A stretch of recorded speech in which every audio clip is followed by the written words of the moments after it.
Those autumn showers, they definitely feel like they're coming in. Trying to keep it all dry. Nothing worse than starting off your session with a wet bed chair. Can't think of anything worse.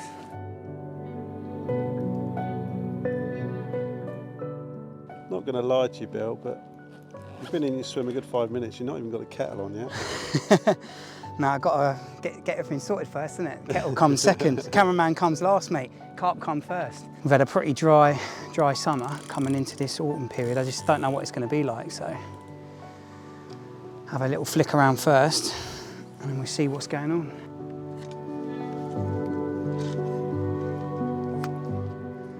Oh. I didn't expect that to go in so easy.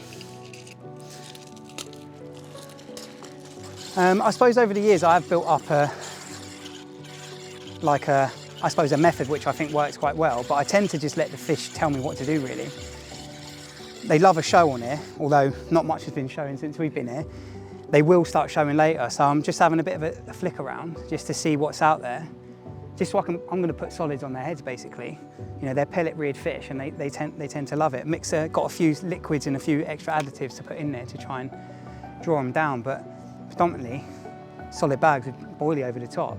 But really, fish location-wise, it's just sort of letting them tell me where they are, really, more than anything. There's quite a lot of fish in here. It's not a massive lake, and they do tend to fizz up and show, although at the moment you wouldn't think there was a fish in there because it's dead.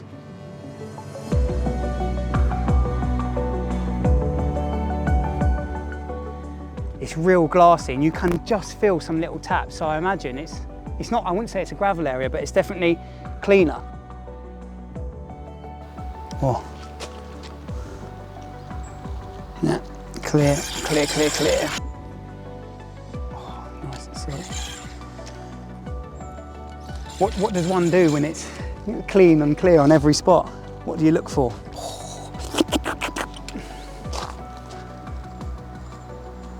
She's a beauty.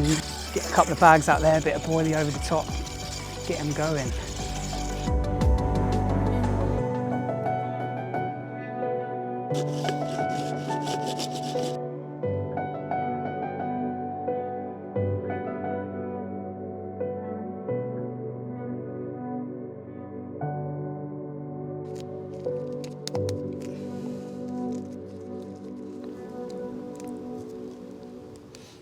Seem to love a solid on him.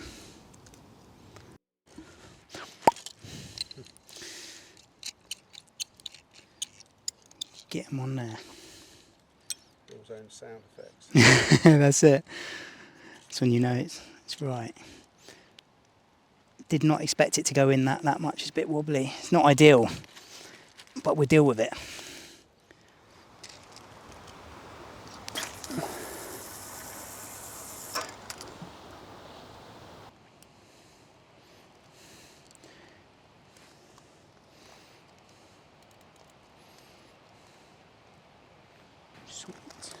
Right, I'm going to put some boilie out.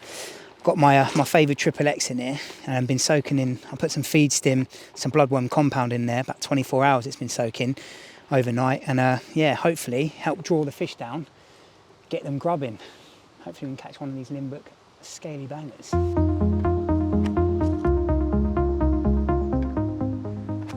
Where's the seagulls? Yeah, no seagulls. I think it's probably the first time I've put boilie out ever in my whole life in the history of carp fishing where there's no seagulls. It's absolutely beautiful.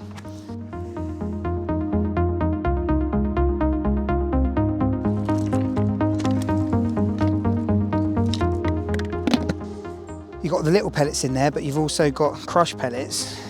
There's no real gaps for like air, so you can get the bags super compact. So if you're distance fishing with bags, these bag mixers are the one. I mean, you see that solid, and that's because of there's no air gaps. When you're using, you know, bigger pellets, you get a lot of air gaps, so you can't get it quite as tight.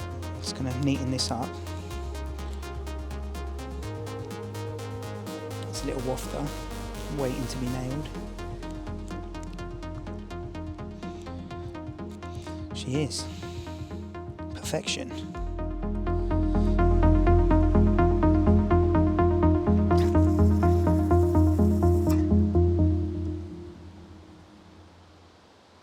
Ooh. Good drop. So you join me today at one of my favourite venues, at Lindbrook Lake in the Ringwood Valley. This lake means a lot to me actually. It's one of the only day ticket venues I actually fish. I've been coming here for many years since its opening. And yeah, it's very nostalgic for me to be back down here. I've not been here for a few years. Sadly, the owner passed a few years ago, and since coming, it hasn't felt quite right coming down here, because I used to spend a bit of time down here with him and have some beers and talk about fishing and life in general. But I'm back down, and amazing place, some really lovely scaly fish in here. Has good autumn form, and hopefully we can winkle one or two out for you, because I want to show Keith the cameraman how beautiful some of these fish can be.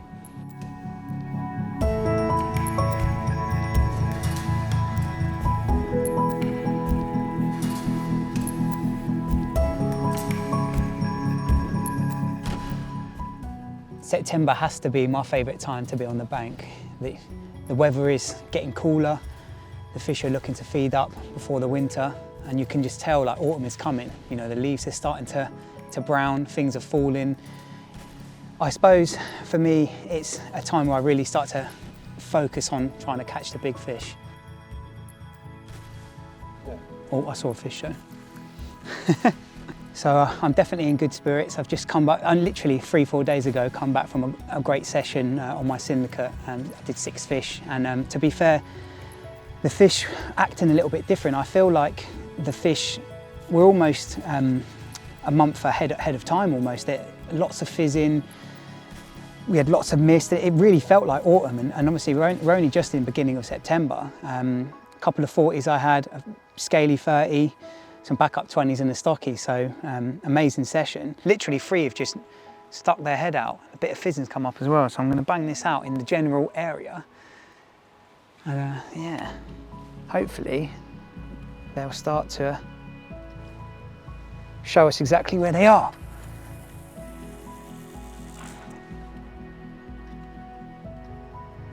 Oh, nice drop as well. Weird, you're here for hours, you see nothing, and 3 show in the space of 30 seconds. Funny old game. Look at this, isn't this the most carpiest thing you've ever seen? The last strands of my camo wrap. Can't let it go, that. I had that many 40-pounders, it's just withered away, look. Something that I found really interesting on this last session is the amount of fizzing. It looks like the fish are very weedy in the syndicate, and the fish are definitely searching out the naturals much sooner than what I would expect. I'm expecting this sort of stuff late September, October, and even to November, but the amount of fizzing in the silty areas and even in the dying weed beds, and that really, I found that really interesting.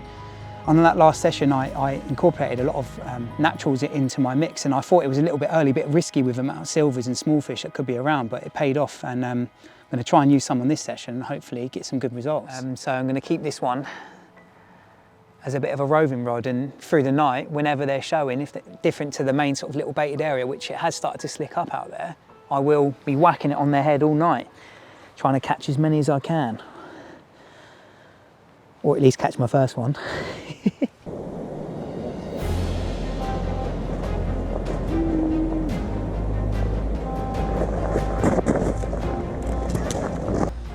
Must admit, it doesn't feel particularly heavy.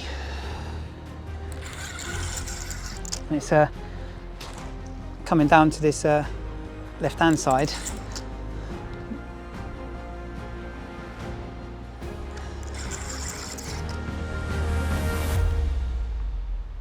Oh. Come on, come this way.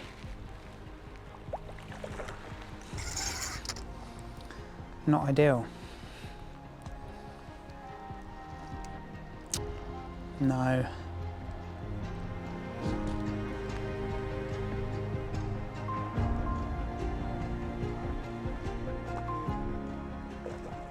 It's like a little scaly mirror. Certainly pulling. We're just seeing a few show, and then a couple of little slicks from where I think they've been getting on that boilie I put out. And yeah, it just sort of ripped off out of nowhere, really.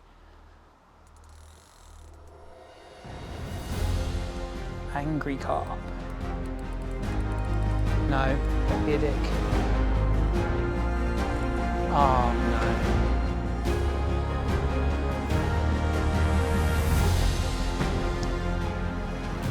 What an absolute mess of a thing.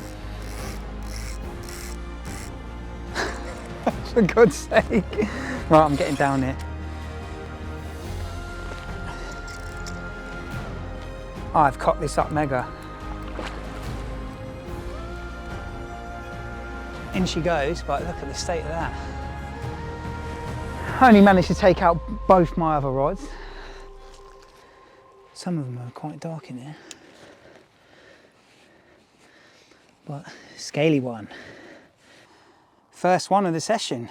First one on the old Bloodworm bag mix as well. So decided to get on the Bloodworm bag mix as I'm feeding some with my boilie. So it's done the trick. Rod was only out an hour and I think I got done on the other rod as well. So hopefully it's a sign of a good night's fishing. Not sure quite how big it is, but I imagine scraper 20 maybe. Oh, it went up quicker than I was expecting.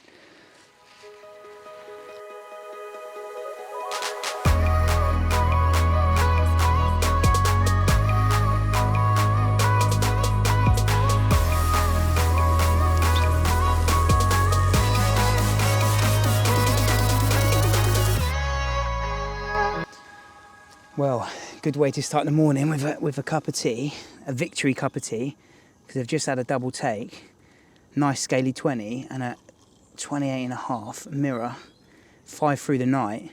Can't really do much better than that on a quick overnight. A bit of filming with old cameraman Keith, can you? So just gonna get the rods back out and get these fish out in a sec. I'm absolutely buzzing. That scaly one, the bigger one, is a real beauty. So let's fingers crossed. There's actually time for another one. So buzzing. Get these teas and coffees made and get these fish out.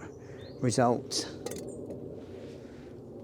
But in the actual bag itself, I've been using this Bloodworm mix and a mixture of pellets on top as well. It's really nice. A few different pellets in there. It's quite oily as well. Bloodworm pellets and ground up pellets. It just seems to be getting them going.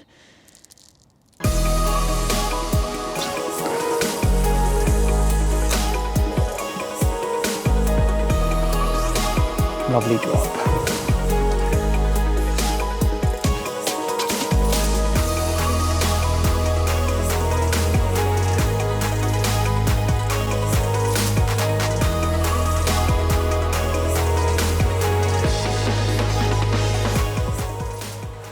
Beauty. I'm not sure which fish, I think this is fish number 6. Around 26 pounds this one, scaly beauty. I didn't think it was quite as big as what it is, but yeah, one of Lindbrook's finest really. This lake's full of scaly ones like this. Another one that's been troughing on the Bloodworm mix. Get in.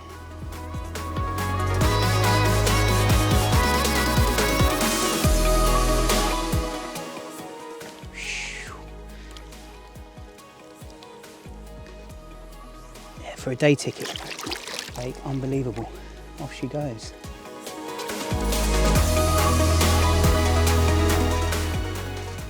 This is the one. Look at that, eh? Yeah, this is the second one, the biggest so far, 28.5. Absolute beauty. So many scales all over the place. A bit more of a darker slate grey colour, this one. Yeah, over the moon with this. Don't matter where you catch them from. Fish like this, unbelievable. Ooh. Yeah, number 2, 28.5. Scaly. Oh, rod's going, I think. Yep. Right, yeah, go. Yep, false alarm. It was just a severe liner, I think. But yeah, hopefully we've still got a few more hours to see if we can nick one of the 30s in here. But if this is the best that we have for this trip, can't complain. What an absolute beauty. Look at her. Off she goes. You can always tell when someone's had a successful session. Slimed right up. That is the sign of success and the smell of success as well.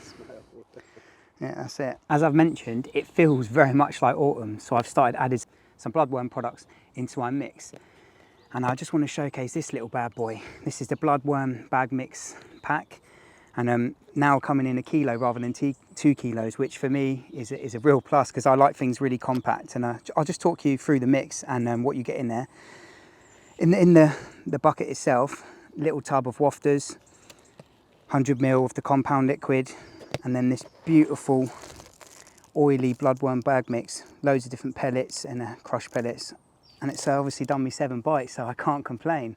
It was a bit of a change of tactic for me, but like, the weather's been so cold the last few days, and it really has felt like autumn. We're sort of getting into the mid-September, and yeah, it's done the do. So, although I am fishing solid bags on this session, I have been baiting with some boilie. The fish here love boilie, so I thought I'd make up a bit of a mix and show you what I'm using. So originally, I actually came here with some Triple X, but I very quickly had a couple of catfish, so I switched over to the live system. And to be fair, I've had 7 carp, so it's definitely worked. And start the mix off by pouring in some live system. Oh, I love that smell. First liquid, feed stim, probably my favourite liquid additive of all time, to be honest. Good little amount of that. It's quite thin, so it soaks in. Ideally, you want to be doing this the night before, which I did with my original mix, but like I say, I've had 7 fish, so I need to make up a fresh bit of mix. And then the final liquid, the bloodworm compound. Now, I've mentioned this a few times, but with the weather getting cooler and autumn on the horizon, I felt that getting on the bloodworm would be an edge, and it certainly has paid off. So give a good amount of this. Get it right in there. You want to get it nice and coated. And again, ideally, the night before, so a real soak in those boilies, and that mix is looking unbelievable.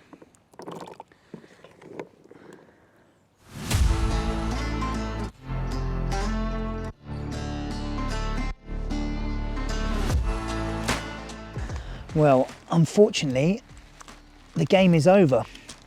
I really thought I was going to be in for a last minute bite, but 7 carp landed. Can't really complain on a quick overnighter.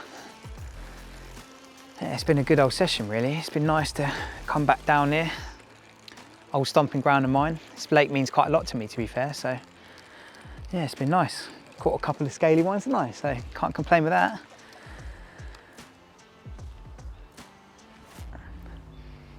Smells good. How did that not go, eh? Bright pink one. Well, hopefully you can take some of the tips that I've mentioned and get some of those naturals in your fishing this autumn. And hopefully I'll see you on the bank sometime.